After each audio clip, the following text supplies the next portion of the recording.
It's for real.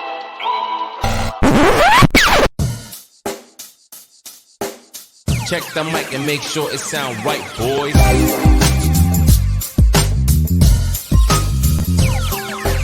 It sound right, boys.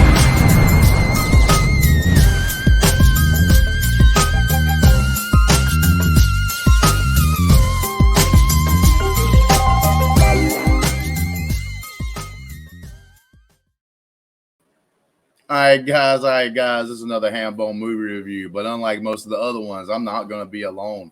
I want to introduce my two guests that's going to be helping me with reviewing the movie Venom 2, Let There Be Carnage. And the first guy I'm bringing in is my man, Alex. He is the guy who is responsible for most of the stuff that happens in the intro for these reviews with all those sweet Photoshop pictures and stuff like that. How you doing, Alex? I'm doing good, man. How about you?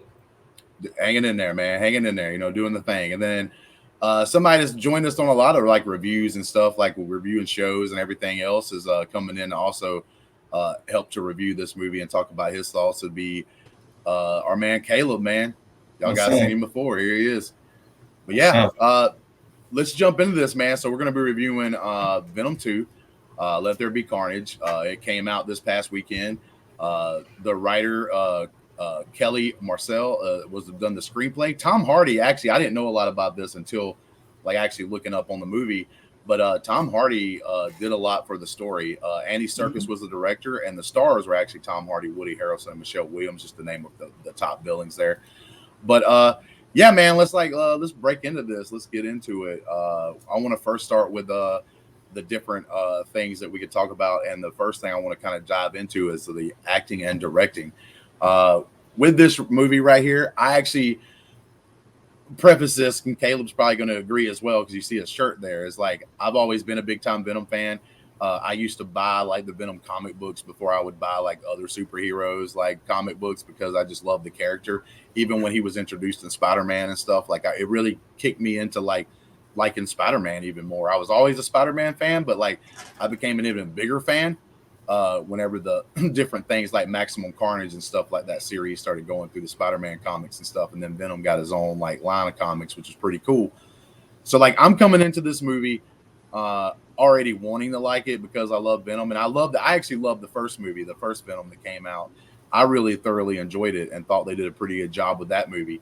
But in this movie, I thought that Woody Harrelson, for the part that he played, right? Like, so for the part where he was like just the human, just the psycho killer, the serial killer in the movie, I thought he did pretty well. Like, I thought he kind of went back to his roots of like a natural born killers kind of movie where he's kind of like a little bit weird, a little bit different, but like he plays it well. He doesn't go super crazy like Nick Cage will or anything, but he kind of plays the character like it needs to be played.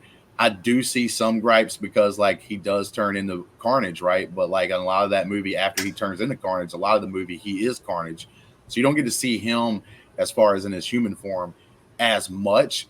But that, to me, that was something I was expecting. I mean, once he becomes Carnage, and Carnage starts kind of taking over a little bit here. So like I kind of assumed that going into the movie, but I have seen some complaints about that. But I thought Woody Harrelson did pretty good.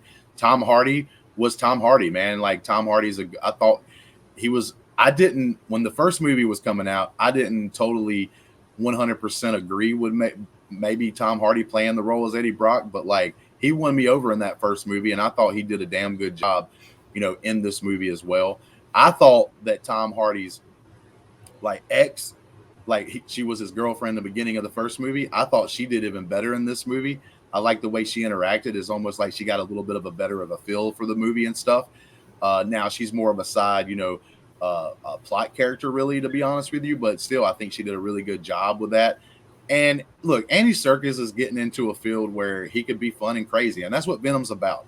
And I don't know if everyone out there that goes and watches, say, Venom or anything like that understands really, because like if you wasn't a big Venom fan and didn't buy all the comics like I did or do stuff like Caleb did, watch like the old 90s cartoon, you don't realize how cheesy and campy that Venom is as a character.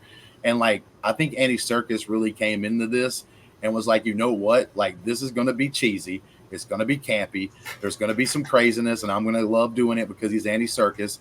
And like, you know what, I'm just going to have this be a fun ride. That I think that's what his goal in this movie was. was to go in there and make it a fun ride. Not too long, obviously. It's a short runtime, which I actually, man, dude, I was like relieved whenever I got to watch a movie for the first time in a long time that wasn't super long. I know some people wished it was a little longer, but like with me, I was actually having fun with that like hour and a half, time, frame basically for this movie, because it was like a quick get in and get out, man, put a smile on my face kind of movie. So I actually thought that Andy Serkis did a good job. Is this going to be like a movie you're going to say, oh man, this is in my top 10 movies of all time? No, but not obviously only 10 movies can be there. And you're talking about some of the great movies of all time that you would have to put this movie in front of, you know what I'm saying? So like, that's not going to happen. And that's not what you should expect going in to see this movie. So I thought overall, Andy Serkis did well. I thought it was a complimentary sequel, and I thought the acting was pretty good. But we'll move on to Alex, man. What was your thoughts on like the acting and the directing of the film? So, growing up, I'm a huge Spider-Man fan. I love the concept of Venom. As weird as it is, because I never really read as much as the comic books, I just love the design. I love the Raimi films. I grew up watching those movies. And then when I saw Venom for the first time on Spider-Man 3, but also I've seen him in like video games and other things like that.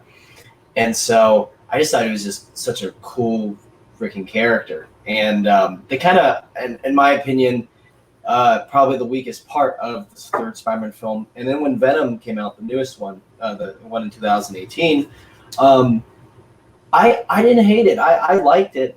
It's a weird hodgepodge of a film. It takes a lot of liberties of being funny in the weirdest way possible, but it's such a quirky, fun ride, and it's funny because like a lot of critics do not like the first Venom, and some of them don't even like the second one. And for that matter, like it's really weird because I do think there is something in both of these films that really works, and it is definitely like Tom Hardy's performance that is very captivating and it's fun. And I think that's what really makes this movie. And I think it also is his relationship with Venom that makes both of those films work so well, as I think those are the best parts. As far as, Andy Serkis coming in here and directing, I thought his direction style was really intriguing. There are some gripes I have when it comes to possible visual effects, but we'll get into that a little bit later. But I thought he did a pretty good job. Funny thing that this movie goes for like an hour and 30, but Tom Hardy did pretty good, and we'll go around the horn. I'll talk a little bit more later, but I want to throw it to Caleb real quick on what he thought about the acting directing. I thought that was one of the most enjoyable parts is the Tom Hardy's acting in this. I think he's always good in everything. And like you see my shirt, I'm a really big fan of Venom. I really love the character. I think he did a good job portraying that. But I love his interactions with Venom. I thought they were like even funnier in this movie than they were in the last, because some of the jokes in the last one didn't hit. I thought they hit a little more this time around, and he definitely played it up pretty good.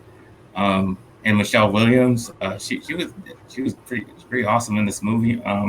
Even though I thought her character was kind of unnecessary, because she was just the ex just coming from nowhere. Like, I don't understand why she's in if she's the ex going off with the other dude. But even though I thought she was necessary, I think she played it really well. Especially when she was making Tyson Venom to go help A-Rock. I thought those times that dialogue was really good, and she did really good acting right there. Directing, I think he just gave it what the first one pretty much gave you. Just a fun time at the movies, enjoyable. I enjoyed it, and I think he did his job there. So overall, I like both the acting and directing. I think more the problem was the script. I think the script was more the problem than directing, because I don't think there was a lot there. I think it was thin plot, and they didn't really go into anything else. It was just pretty much, this is the movie and that's it. I agree. Yeah, like I'll kind of jump on that a little bit. I'll actually agree, because there were times in the movie like the one thing I will say about Venom, and I hinted at, was like the campiness and cheesiness and stuff like that.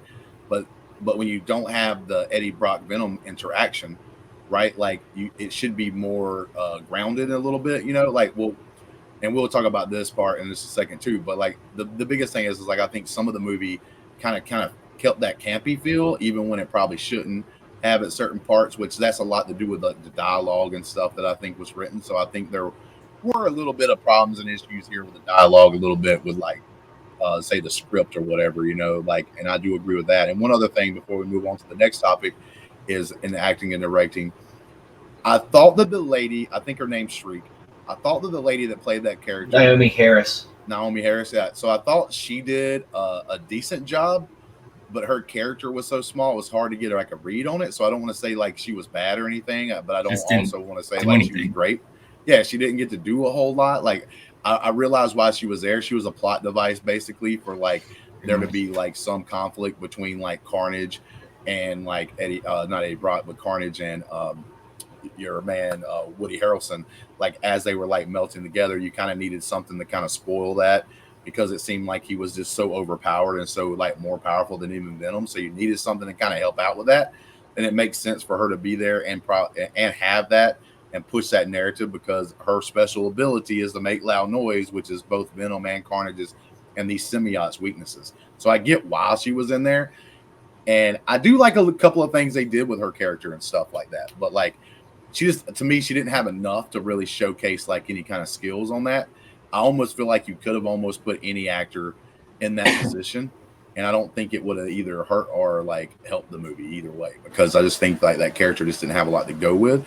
But let's move on to wait. I want to go back. I want to go back and talk about acting directing real quick. I just want to say, because I thought it was such a weird, interesting choice whenever they had Woody Harrelson appear in the post-credit scene of the first Venom movie to be Cletus Cassidy. Because anytime I thought of Cletus Cassidy from watching the animated cartoon series, very over the top kind of character, and I imagine someone like I thought of Jim Carrey's performance in Batman Forever as the Riddler, kind of something in that kind of realm, or like Ace Ventura, and I thought like that would be, and to an extent, I was just like, okay, if Andy Serkis is directing this, he could have done. I mean, I love Woody Harrelson to death, but man, imagine Andy Serkis doing Carnage, playing Cletus Cassidy. That'd be interesting. Like that's what was on my mind when I first like heard that he was like directing this film, because I was like, this would have been incredible to see. However, talking about Naomi Harris and Michelle Williams' performances in there and the writing, and we'll get into the writing in the next subject, but I thought the female characters really felt very underutilized, and which is really sad. And I think that also has to do with the script and the runtime of the film, because they really want to get ahead and start making that story kinetic and having the audience engage with what's going on. So I understand that, but it's a shame that happened. But I did like the whole story between his relationship with Shriek. There's some stuff that that Carnage reveals towards the climax of the film that is like, okay, wow, you didn't have time to set that up or talk about that, but that's completely fine. But with his ex and everything like that, I wish they could have done a little bit more with them. But yeah, let's move on to best and worst if anyone else. Yeah, so like next we're going to talk about the best and worst, like the best things we thought about the film individually, and some of the worst things. Like, so because like every film, and almost every film except for my favorite movie of all time, Seven, I probably couldn't pick a worse than that movie, because I think that's the closest to perfection that I've ever seen on film. But with most movies, you're going to have a best and a worst. And in this movie, like, I mean, I'm pretty sure we're all going to agree on this. Best part of the movie to me was, and it was the best part of the movie in the first movie, was the Eddie Brock and like the symbiote Venom actual interactions with each other during the film. Because if you ever read the comics, if you ever seen the 90s cartoon, any of that stuff that you've ever seen, to me, they just play it perfect. I think Tom Hardy's done it perfectly. Like, he's supposed to be this guy who is not the best guy. Like, we always look at Spider-Man, like Spider-Man's just like a really good kid, right? Like nothing really wrong with him as far as personality wise or him ever being like a bad dude. Like, you know, he's like pure at heart, where Eddie Brock's not as pure, but he's also a good guy though. He's not a bad guy. And that's the reason why him and Venom, like whenever they get put together, they become like more of a hero character, because of the fact it's almost more like an anti-hero, because sometimes, as you see, Venom can get a little bit carried away and bite a bad guy's head off, but he's always biting like the bad guy's head off because of the fact that him and Eddie Brock are together. The goodness of Eddie Brock keeps the symbiote in check, so it's like a good meld between each other, right? Whereas like when we saw when Carnage ends up being, you know, portrayed in the movie, it's like a bad guy who's a serial killer mixed with a symbiote. Now we see ultimate craziness just go on and happen, right? Like for the thing, so the best thing to me is the Tom Hardy and Venom, actually their dialogue together, all that cheesiness, all that funny jokes and everything else was really good. I also like the part in this movie, which they didn't do a lot in the first one at all, period, pretty much. And that's Venom, like they have their conflict with each other, and then Venom, the symbiote, goes out and does his own thing for like a little while. Now, that's pretty crazy because like they didn't really show you completely. They kind of hinted at it a little bit and stuff, because like the people he would take control of would like get sick or whatever. Like I think one of them like threw up and one of them's like passing out in that store. But like when the symbiote gets on something, just like any parasite, if it doesn't match together well, like the person that the symbiote's over ends up, if they don't get the stuff they need, they end up dying like pretty easily. And so that's why he's passing. Yeah, exactly. So he's like walking through here, passing from person to person to person. And me as a big Venom fan is like, dude, he's like literally just killing every one of these people that he's kind of going through. And so he gets to the party. I thought that was like stupid fun. I had a really good time. When he gets there, he grabs the mic and he starts like talking to the crowd, and they're all thinking he's just in a cool Halloween cosplay costume, you know, or whatever. Like I thought that stuff right there was fun. Even though it was kind of cheesy, I still loved it. It's part of the thing. It's part of who Venom is. And so that's like, you know, basically like a couple of my favorite things. I do like, especially before he became Carnage, I liked how Woody Harrelson actually portrayed Cletus. I like the fact that like he was kind of a little bit grounded, but he was also, you know, crazy. You could see it, like the way he carried himself, the way he acted when he was delivering the messages and stuff like that, when he was talking to Eddie Brock before he became Carnage and everything else. Like I liked that interaction, and I liked how he portrayed that a little bit and everything. I did like a lot of the stuff they did with Carnage whenever Woody Harrelson character becomes Carnage. I liked a lot of the stuff they did there. Now, it seems like my friend right here next to me may have had a little bit of problems with some of the CGI. But see, like, there's the thing. I'm a person that I don't have this great eye for CGI. Like, when it's bad, when some people tell me it's bad, I have to go back and watch and go, like, what are they talking about? And then I might notice it then. But when I usually go to a movie, as long as it's not done Spawn, you know what I'm saying? As long as it's not Spawn, as long as it's not Spawn terrible, as long as it's not that bad, I usually don't catch it the first time around. You know, something like Rogue One, where they had Grand Moff Tarkin in the movie and stuff, like I thought it looked super great. And then when people talked about it, I went back and looked, and I could see a little bit about what they were doing. But I personally didn't notice it the first time. I thought it was like, I was like, bro, I had to check and see if that dude was still alive. I was like, man, I thought this dude passed away, but he might be still alive when I saw it the first time.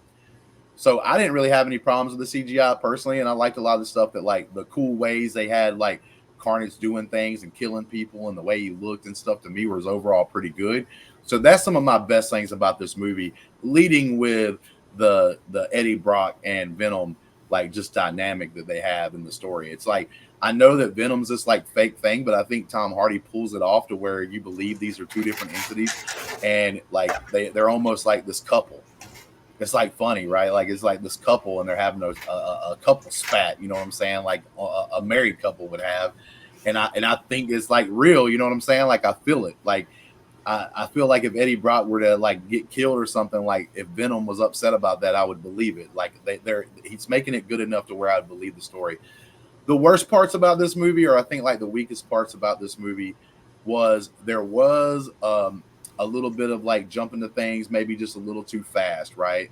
Like there's even that part where Carnage is actually like you know, you just automatically assume that I'm this super horrible guy, but then you didn't look at the fact that like, and he starts kind of telling them like, man, I was abused and all this stuff, right? That's what I was talking. That's what I was didn't alluding lean, to. They didn't lean into that a little bit of enough, and it's like I talked about with the Shriek character. Like I think anybody could have played that character or whatnot. It was definitely used as a plot device and everything, but that would be my weakest points in the movie. But they're, to me, a little bit being a little nitpicky to a certain point, because like I actually overall like enjoyed the movie, and you'll be able to see my final score when we get to that part. But I enjoyed the movie overall, but that's my best and worst, man. What you got, Alex?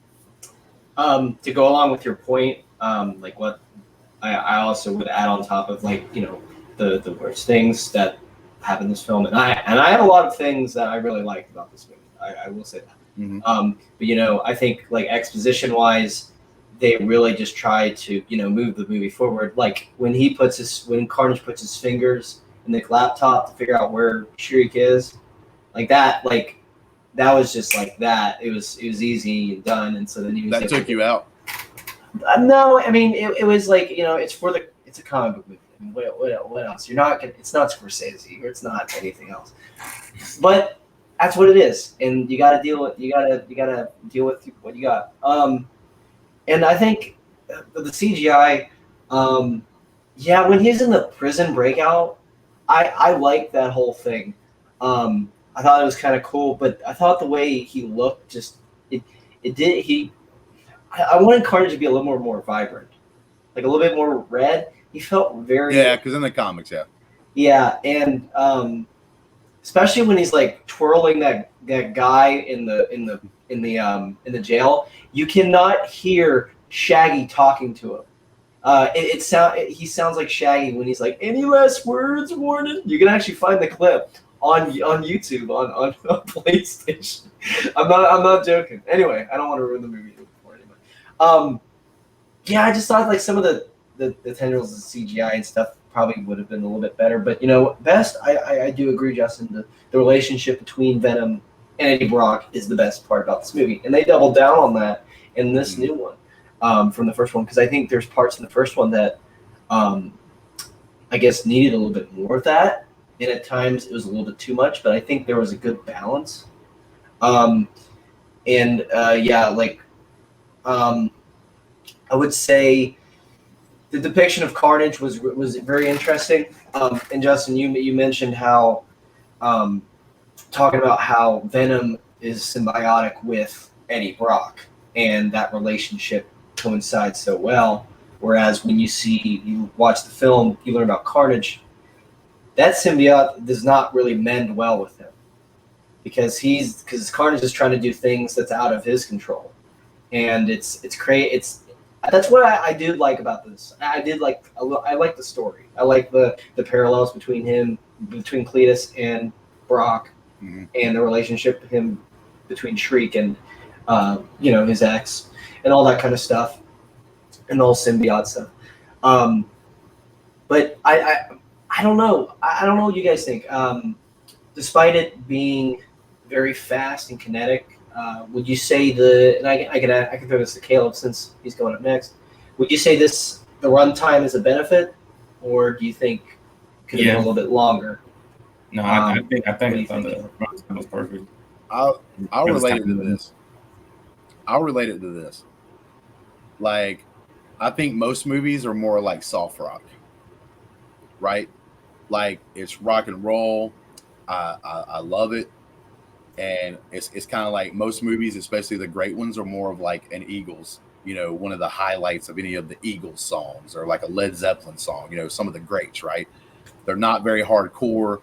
They're very like a Stairway to Heaven kind of build. You know what I'm saying? Like, Stairway to Heaven is kind of a perfect example. It starts out slow. You get to the middle, it starts to pick up, and then it gets to the end and you get the crescendo, right? Like, you get the end, that third act's always super big. I looked at this movie as being like, today I didn't feel like listening to soft rock, right? I wanted to be amped up, and it's like I went and saw hard rock, heavy metal. This was like the Metallica of a movie, right? Like, because it gets in there, it's in your face from the very beginning, and it doesn't stop, right? This movie to me just didn't stop. That's one of the things that I liked about it. That's why I like the runtime and stuff, because like they made it a conscious decision. We're not going to have this movie be 2 or 2.5 hours. We're going to try to knock this movie out at around an hour and a half. And with that being said, they went at it. It was like kind of in your face. There wasn't too much downtime in this movie at all, right? Like there's not a part in this movie that if I were to like recommend Caleb to go watch it and Caleb's like, hey man, you know what? I got a bladder problem, so I got to get up and go pee during most movies. Do you recommend a spot to where I go take a piss? I couldn't tell Caleb a spot. There's not a big enough spot in this movie for you to walk away from the movie, but that also makes it great because like I said, you put it in.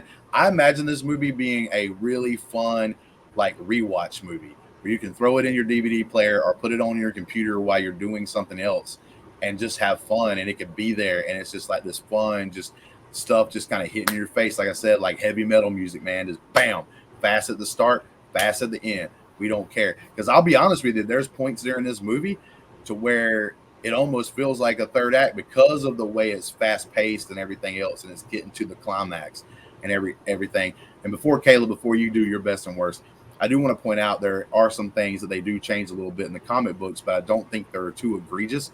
So, like in the comics, when Carnage gets freed, Venom actually, the symbiote Venom actually has children with him, and he breaks out. Like Carnage ends up becoming one of them and breaking out and stuff, and Venom just kind of leaves the other ones there and doesn't even care about them because it's an alien kind of species kind of thing going on.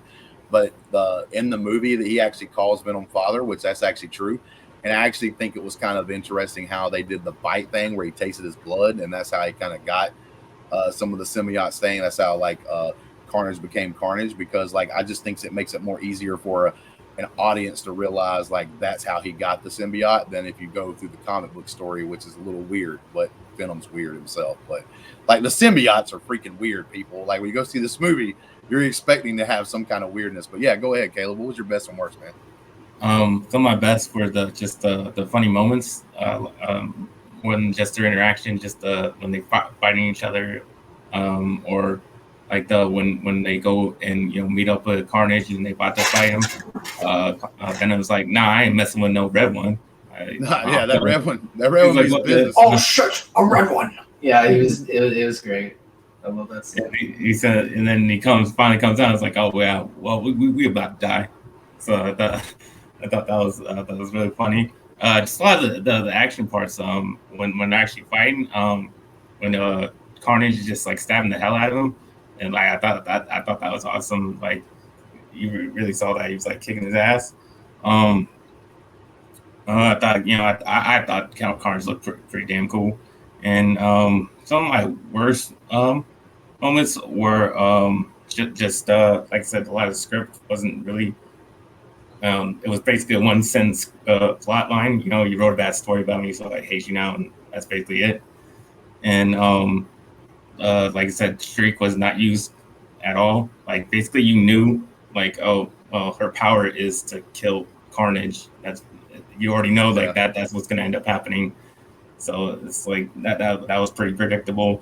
And another weird thing at the beginning that was just like, what the hell, is having Woody Harrelson's voice and the younger actor and it coming out.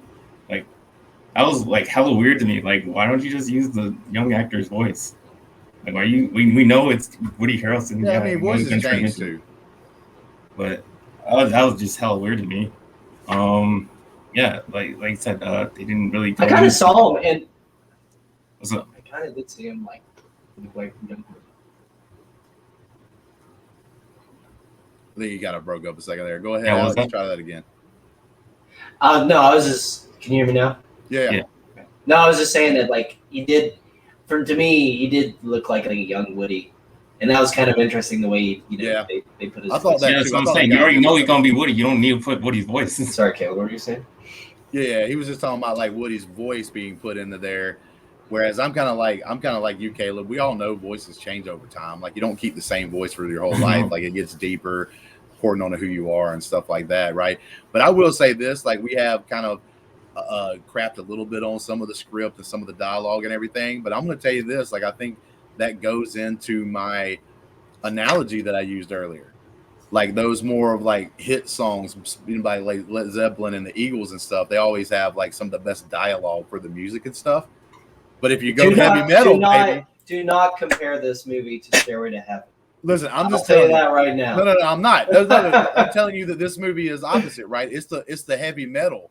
It's like the Metallica, which their dialogue's not as great in the heavy metal songs, right? Like that's not. It's really more about the music in most cases than say some of the most heaviest. Look, man, I get it. You obviously you're doing that because you like Metallica. I like one is a good. No, that's a great. I'm not picking on that song. I'm talking about everyday heavy metal. Most people can't pick out Anthrax or something like that, right? They're not gonna know what I'm talking about if I said that band as much as if I said Metallica. Madhouse is a good song, yeah. But there was one little thing though that I have a nitpick about. He said, like, there's a part where him and Venom's fighting, and he says, "No, not the TV," and he drops the TV anyway, and it breaks down the sidewalk. And not 10 minutes later in the movie, when that detective shows up, he's already got like a replacement TV after it looks like he's broke and doesn't have a lot of money. So how is he able to get that TV back? Like, I don't know how that happened. So, but that's a very nitpick thing. It's like not that big of a deal. It's kind of funny. But before we move on to the final score where we give our scores, if you guys want to join me in the score giving, but before we jump into like final scores of the movie, I do want to bring up this. And I'm going to warn people because obviously this thing's labeled spoilers. We talked about some of the spoilers. We didn't give you every little bitty thing. I'm not spoiler heavy on these reviews. Spoiler light, I would call it, because I don't tell you exactly how, different things in the movie happens in most cases and everything else. But we got to talk about this, and this is a huge spoiler.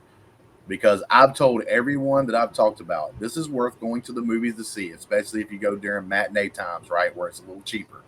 This movie is worth the price of its admission for this mid-credit scene that you get. So you get Venom, like the very end of the movie has Venom and Eddie Brock discussing stuff on the beach. Venom's getting to be able to have the sand between his toes and stuff, and they make a joke about, sorry, I can't help you with the wind through your hair because Venom don't have hair, obviously. And Tom Hardy don't have a lot of it, to be honest. So then the movie ends, it goes to the credits, and then we come back, and you have like Eddie Brock and Venom like in this hotel room. They like he wakes up or whatever, and as he's waking up, like something happens.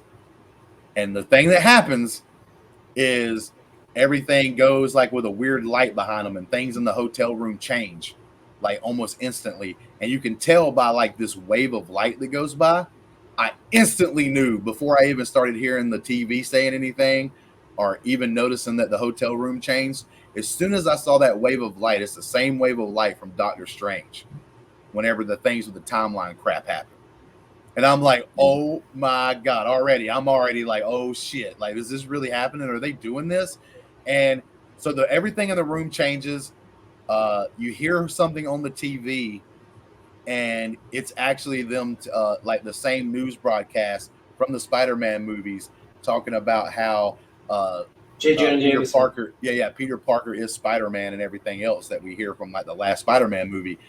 And I love the image of Venom getting, that guy, and he gets close to the TV, and he kind of has that long ass tongue come out and just lick the screen, basically licking Spider-Man. And there's a funny moment where a dude knocks on the door, and it's like, actually, like, what are you doing here? This is my room, kind of thing. So they're doing it, guys. They're doing it. I didn't think they would ever do this, but they are doing it to the fact to where even though this is a Sony property, that they're actually putting it in the real, not just it's always been MCU because it's an MCU character, but not just it being Sony outside of a story with that Sony's doing because they technically own the Spider-Man property and they have this thing, but they're literally jumping in head first into this and bringing Venom, this Venom, the Tom Hardy Venom, the good Venom that we've gotten so far, into the MCU. And it looks like he's going to be part of this new Spider-Man movie. And let me tell you guys right now, I'm looking at you, Disney and Sony. You better not put my boy in there for 5 minutes. He's well worth at least a good 20 to 30 minutes of this movie, a Spider-Man movie. He better be in there more than just a cameo. It better be more than just a cameo. I'm just saying. But this got me super hyped. When I saw this, there is no way in hell. COVID, non-COVID, earthquakes, hurricanes, tornadoes, or anything that's going to stop me from seeing this new Spider-Man movie when it comes out. How hyped were you guys when this actually happened in the mid-credit scene? Kale, we'll let you go first. Yeah, I thought it was freaking awesome, man. I can't wait to see Venom and Spider-Man get, just for the fact, I hope he just gets the symbol. Like, I hope that happens. Like, somehow he takes over Spider-Man and gets the symbol. Because that's what I can't wait for. I thought I was so hyped for this because, like you said, like as soon as that big old, you knew it was Doctor Strange's spell that just happened. You knew he was just brought over, and I think it was. I'm not sure if it's just like the characters or the two universes collided. I'm not sure what happened, but either way, I'm excited to see. Bro, I didn't even think about the fact that one of the plot, you are right. I didn't even really notice. I thought they were just doing it to be a little different with the suit. Because you know how sometimes they don't want to put the comic book characters in, like Wolverine never wore like the red or the yellow and blue like suit, that cheesy ass suit he wore in the comics. He never wore that. But like that's actually true. Like I never really thought about the like actual symbol that Venom has. Kind of came because like he got on Spider-Man first and then left and went. His look is based off of Spider-Man 2. Because that's I guess how it happens in the comics, where it adapts to how the characters specifically look. Because you see like other symbiotic versions of characters that have the Venom suit. I could easily see Venom coming in this Spider-Man movie to help Spider-Man. He's obviously going to need help because he's got all these people coming in this movie, like bad guys or whatever, to come get him. I could obviously see Venom showing up to help Spider-Man. And like say Venom gets taken out a little bit or whatever, like by one of the bad guys they're going up against or multiple bad guys. And like Eddie Brock's like Venom helping and reaches out and maybe touches Spider-Man or whatever. And Venom takes control of Spider-Man, or not takes control of him, but joins Spider-Man. And they whoop ass for like a few minutes. And like Caleb's saying, whenever he goes back to Eddie Brock, like he's got the symbol now because of the spider suit, the actual like that Spider-Man wears. Like that actually makes sense and would be really cool if that was in the movie. I think that'd be pretty cool. But what you got, man? What'd you think about that thing, Alex? Listen, I'm gonna just tell you this right now. This movie over the weekend made $90 million. It made more money than the first Venom did pre-COVID. That's how great this movie did over the weekend. This new Spider-Man movie probably going to earn the most money for any movie this year. I'm telling you that right now. I can bet on it. Like, I want Dune to do great. I want Eternal to do great. I want Halloween's going to do amazing, I think. But, HBO Max fucked Dune and Many Saints and all those other movies over. Matrix, come on.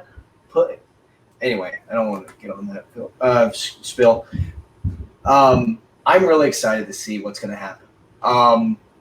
And what's funny is that, we're talking about the whole Doctor Strange fucking up everything in Spider-Man No Way Home. We also got to talk about Loki as well. We don't know what actually happened with that whole thing. I don't want to get too deep into it, but that we're going to figure out more about how that all works. And what's even interesting is that when Venom sees Spider-Man on TV, he's like him. And he licks him. And so I watched some videos about this, and essentially it's like maybe the Venom, because there's a thing in the Marvel Cinematic Universe called they're Nexus beings, which are things that live all across every single dimension. And they pretty much have the same powers. Scarlet Witch is a Nexus. There's a fly on my face. As a Nexus a person or Nexus entity, which they have the same power across all different timelines and universes and everything like that. I think Venom is a Nexus thing, and that symbiote can memorize everything from all different timelines. And so, probably from the experience with the symbiote that Peter Parker interacts with in Spider-Man 3, that's probably how that Venom knows who that is, and maybe they were made to fight. So, it's one of those kind of destiny things. And but no, I hope we see him in there. I think he's going to team up with Spider-Man. I don't think he's going to be a villain to him. Yeah. I do think they could do a cool 5 to 10 minute fight between Venom and Spider-Man, kind of like it happened in the comic books, because they didn't become best friends immediately. Obviously, Spider-Man has a different way of doing things, so they argued about it and fought each other. But when they really decided we can't beat each other. Like we're too closely related. Like we're not going to be able to win this fight. So they kind of like basically break off and like, oh, you take care of this half of the city and I got this half of the city. I'll leave you alone, you leave me alone, kind of thing, right? But they become more friends when like a bigger enemy would show up, like Venom would come in to help Spider-Man, like he did during Maximum Carnage, the comic book run. But like, so I see possibly them having a fight, but then have mutual respect, you know, kind of having some dialogue as they're fighting, and Spider-Man's kind of learning like, oh, okay, cool. Like this guy's not really evil. Like he's really trying to take out bad guys like me. Then they would team up and like kind of probably, like I said, help Spider-Man like defeat some of these foes that are coming in. Because we know Doc Ock's there. We know Green Goblin's going to be there. And we know Electro's going to be there. So like all that stuff's going on. So he's going to need help, obviously. Venom's going to be that guy that comes in. Spider-Man looks down and out, and Venom's going to come up with a hot tag for you wrestling fans out there. Yeah. He's gonna get that hot tag and come in and start clotheslining every damn body. You know what I'm saying, dude? For real, that made that scene, that mid-credit scene, although it's pretty short, like to me, was worth the price of admission. If you could have said, "Listen, I'm going to show you like a minute and a half worth of footage, and you pay this much money," I would have paid $10, $15 for that. Like I would have, like not even knowing what it was. It's like it's going to be kind of the secret thing that we're going to let you know. That's going to be this Venom related, that might be related to something else in the MCU. I'd have been like, "Here's my money. I'm going to go watch a minute and a half little clip, and I'm going to be happy as hell I spent my money to watch it." And that's what I feel about that mid-credit scene. So even this movie, if let's say you're lukewarm on the movie, right? You don't think it's that good. It's one of those things to where, like I say, some of the pay-per-views of wrestling or something do this, where the show may not be the greatest show, but at the very end, there's some surprise person that shows up at the end, and it's like, oh man, this is amazing. So it made the whole show way better, like than what you thought beforehand. I think like to those kind of people that are like, oh man, I don't know if I like or dislike this movie. Once you throw in that mid-credit scene, it's like, nah, bro, I got that pop. You know what I'm saying? It's like, nah, I like this movie. Mainly because of a mid-credit scene. Makes it even cooler that you went and watched it because of that certain thing. Like, I almost want to go rewatch the movie and buy another ticket just so I can get one more, like, my eyes, get that gloriness of what's that mid-credit scene. So now we're about to jump into, like, our final score, final grade of the movie. I do want to throw up a couple pieces of information. One, right now, IMDb ratings at a 6.6, so almost at a 7 out of 10, out of 12,000 reviews. That's not like super bad or anything. Not like it's either, but it's not super bad. I don't put any investment in IMDb ratings. Right. And Rotten Tomatoes, you have 59%. That's on the better than the first one. Critics version is 59% right now. So, but the audience score right now, with over 5,000 plus verified ratings, is at 85%. So the audience is actually giving it a pretty good score. And the critics are, look, this is a movie that most critics aren't going to like. And that's why I liked having Alex on here talking about this movie. Because out of us three, Alex is more of the like guy who likes to break down movies and more of like, I don't know what you want to call it, but he just likes to break down movies a little bit. He's more of like a film connoisseur that way, where he's going to look at some critical things that I probably wouldn't see as just a fan watching movies. I think Caleb's closer to what I am.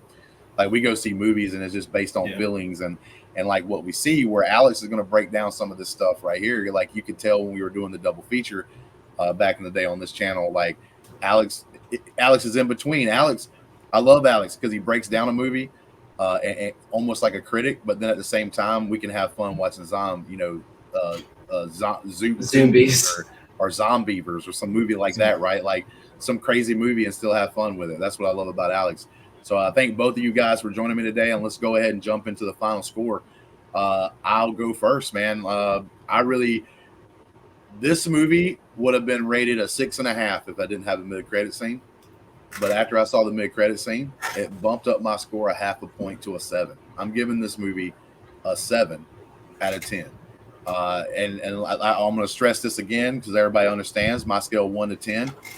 If it's a 5, dead in the middle, that means I don't like it or dislike it. I just don't know what I really feel about the movie. I'm really just right in the middle. Anything below that means I dislike the movie in some ways. There might still be some things I like about it, but I dislike it more and more and more the lower on the scale it goes. If it's above 5, every amount above 5 is like I like it that much more. Probably not going to get too many 10 out of 10s from me. because that's the only couple movies I'd give that right now is like Silence of the Lambs and Seven, and if I thought about it a little more, maybe one or two other movies. But yeah, this movie right here, 6.5. But man, with that mid-credit scene, I'm jumping it up a half point to a 7. Man, that's what my final score is. Alex or Caleb, who wants to go next? I'll pass it to you, Caleb. Yeah, I'll go. It may not be a great movie, it may not even be that good of a movie, but it's a hell of an enjoyable movie. I had a good ass time with it. So just for that, I give it about a 6.5. Like you said, I give that half point just for the mid-credit scenes. I enjoyed the hell of that. So that's my score. So yeah, you're gonna go to a 7 along with me. Start with a 6.5. No, I got 6.5. I was at 6. Okay. You was at 6 and went to 6.5. I'm telling you, man, that mid-credit scene was bonkers. It's the best. I know it's recency bias, but like as far as after credit scenes, I know there's been some cool ones here and there that even give us something big, but I don't think any of them gave us something this big, to be honest with you. This was like the biggest surprise I've ever had in one of those mid-credit scenes, I feel. But maybe, give it some time, I'll think about it, and one of these other MCU movies had something just as cool. But right now, baby, it's all about Venom seeing Spider-Man and licking him on the screen. Go ahead, Alex. By the way, I just wanted to say, when I mentioned all the Nexus stuff, if I'm completely wrong on that, correct me in the comment section. That's fine. I'm not the biggest. I just watch a lot of Screen Crush. Shout out to them. They're a great channel. Nice. For the final ratings, like Caleb said, it's not a perfect movie. It's not a movie that you want to go in and be like, oh, I'm looking for the acting in this. I'm looking for the mannerisms Tom Hardy gives, or it's a popcorn action flick. It's fun. And that's it ain't winning no Oscar. No, and not even close to visual effects. I'm sorry, but I mean, it could have. But look, I love Andy Serkis. I think he's done such great stuff in this business. I love the Apes trilogy, the new Apes movies he's done. Of course, Lord of the Rings and King Kong and all those things. And it was cool being able to see him bring his own vision to a comic book movie, and seeing Tom Hardy again. I think Tom Hardy is just one of those great talents that we have in today's industry that we need more of, and it's great how he wrote part of the script for this, because he did a show on FX called Taboo that people need to watch more of. It needs a season 2. It's really, really good. But yeah, I would get this movie I give it like a out of 10. Probably, yeah, I'm in the same ballpark as Caleb. I think like a 6.5. Okay. I enjoyed it. I liked it. I wouldn't say I loved it. I think it was a little bit better than the first one. I don't know. I enjoyed the longevity of the first one, but the second one, very fast, very paced, and the post credit scene was really good. I'm excited, but I'm kind of worried about this whole multiverse thing. But I can't wait for No Way Home. I'm really excited. Yeah, I'm worried about the multiverse too. It just gives you too many ways out to like, oh, this character's dead, but guess what? We got a new one. Yeah, but that's the only thing I get worried about it. But hey, guys, we've gone a little bit longer than I thought, but I thought we did have good conversation, talked about the movie pretty thoroughly. So I'm pretty happy with what we did here, man. And thank you guys for joining me. Like I said, listen, guys, you're in New York, somebody snatches a purse. Don't bite their heads off like Venom. Just trip them. You know what I'm saying? Don't bite their heads off. Just trip them. But until next time, peace. Check the mic and make sure it sound right, boys.